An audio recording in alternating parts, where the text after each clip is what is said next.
This is Monica Kerber, and you are watching part 2 of my science essay, Mamma Mia, Vegan is a Dirty Word. Pregnancy in particular affords women the opportunity to read endless how-to guides offering advice on everything from conception to delivery. For vegan mothers and their partners, however, nutritional literature becomes far less accessible. Instead, uninformed opinions like those of Planck's could lead expecting vegans to not only question the wisdom of their lifestyle, but to consider alternative dietary options while pregnant and nursing. And yet, there is plenty of medical material available to confirm that a balanced vegan diet does not hinder one's ability to carry and deliver a healthy baby. For instance, the British Nutrition Foundation, or BNF, artfully synthesizes extensive research from scientists, physicians, and nutritionists, providing the public with briefing papers that outline recent findings related to health and wellness. Clear communication between medical science practitioners and health-conscious individuals lies at the heart of BNF's mission. Our aim is to be world-class in the interpretation and translation of complex scientific information in order to generate and communicate clear, accurate, accessible information on nutrition, diet, and lifestyle, which is relevant to the needs of diverse audiences. BNF specifically addresses the health of expectant mothers in their briefing paper entitled Nutrition in Pregnancy. Furthermore, they dedicate an entire section of the briefing to the health concerns of vegetarians and vegans.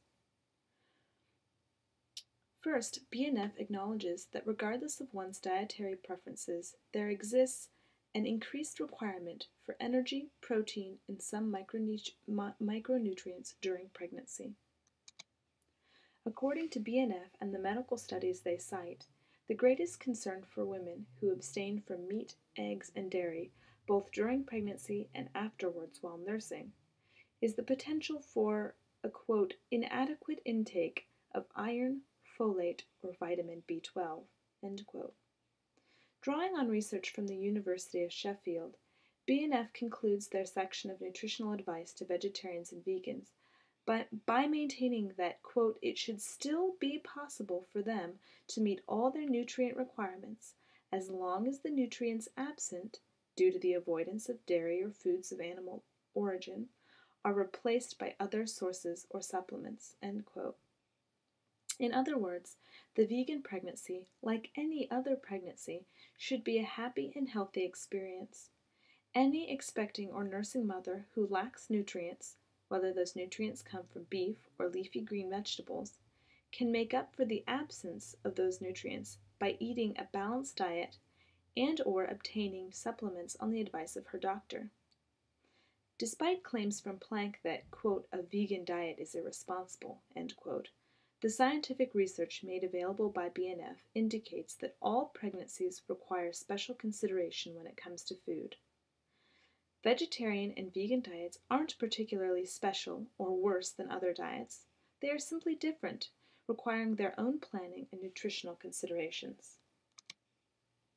A B12 deficiency is a matter of concern for all women, and especially for pregnant ones, since numerous studies show that pregnant women who don't get enough vitamin B12 may have a greater risk of delivering a baby with birth defects. While it is true that vegan women are at risk for B12 deficiencies, so too are women with intestinal problems that prevent their bodies from absorbing nutrients. As long as an expecting vegan, or even an expecting omnivore, monitors her health and consumes a balance of nutrients from a rich variety of foods, there is no evidence to indicate that she cannot carry a healthy baby to full term and continue to nurse her child after it's born. Yet Planck and others seem certain that a vegan pregnancy automatically ensures a deformed child with carrots for arms will appear during delivery. How much more concerned should Planck be for expectant or nursing mothers who consume absolutely no vegetables at all? How many nutritional deficiencies do pregnant women experience when they sustain themselves on a diet of fast food and high fructose corn syrup?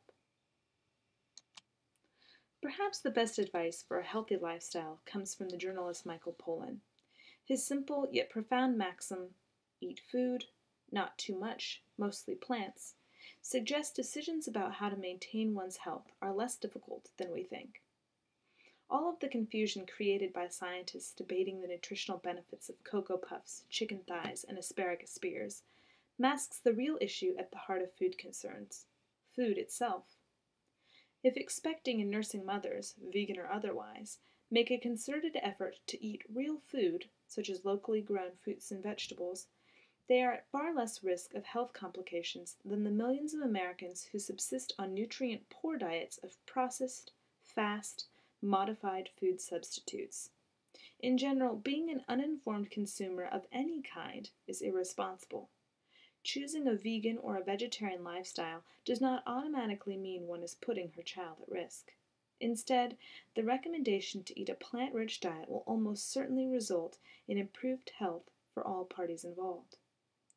As Poland humorously points out, scientists may disagree on what's so good about plants. Is it the antioxidants, the fiber, the omega 3s? But they do agree that vegetables are probably really good for you, and they certainly can't hurt.